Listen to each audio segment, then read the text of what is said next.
everybody, I am Hoarder Gamer, and today we are going to be reviewing Bonehead. Bonehead issue 1. This is from Image as well as Top Cow.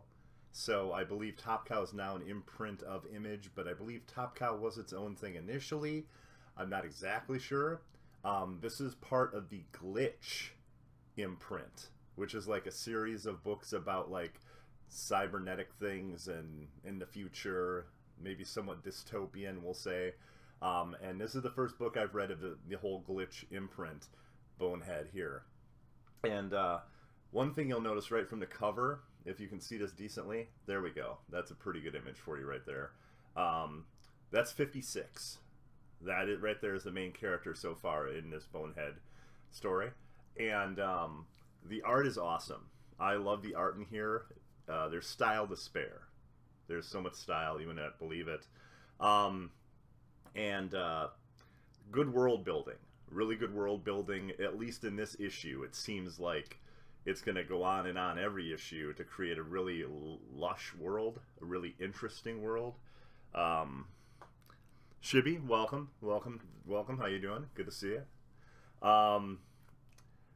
It's basically a test for 56 to hunt down a drone. Because in the future, you have a whole situation where there's like a rush hour for drones, delivery drones. So this guy is basically, hey, go check this one out, hunt this one down for me. He does that and then finds a whole group of gladiators, which are like badass doormen.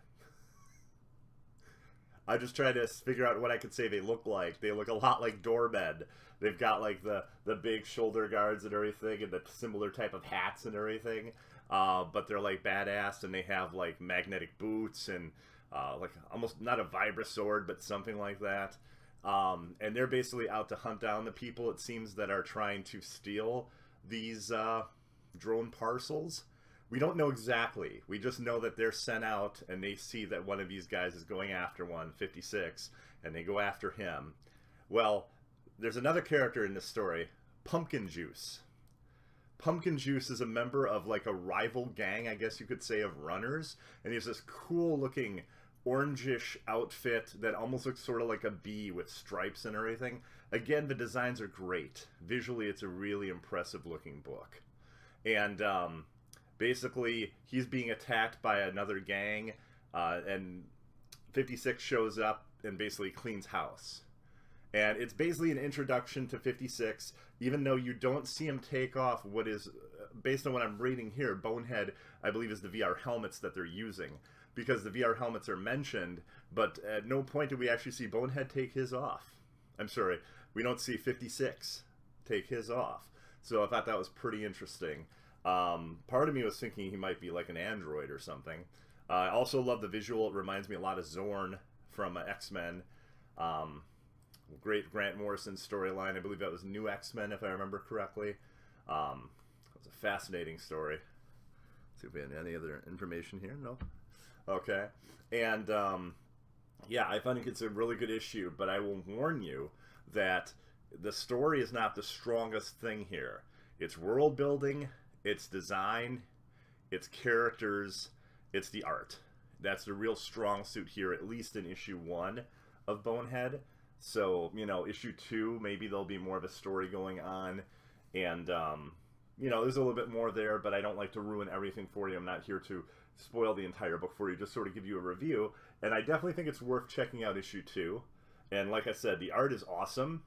I can definitely see like Bonehead and Pumpkin Juice. I'm sorry, 56. I don't know why I keep calling him Bonehead. You know what I'm used to? I'm used to Batman and Spider-Man titles like that, where it's always the name of the character. Well, so far this guy's 56, so I'm gonna have to get used to that, I guess. Probably gonna take me a while. I'm guessing I'll probably be reviewing issue 5 or 6 of this, and still saying Bonehead. Anyway, 56 and Pumpkin Juice, I could definitely see action figures for. And the whole idea of parkour characters hasn't been done to death yet, you know? There's Mirror's Edge, but I wouldn't say that's done the whole thing to death. And it's only, what, like 2 video games, and I think they did one real short comic book series or a one-shot. So it's definitely still pretty interesting. It's not like the zombie genre, you know? So, yeah, I think it's pretty darn good, and I want to thank you all for checking out this review, whether you're watching it on Twitch or YouTube. Thank you very much for your time, and I'll see you guys later. Bye-bye.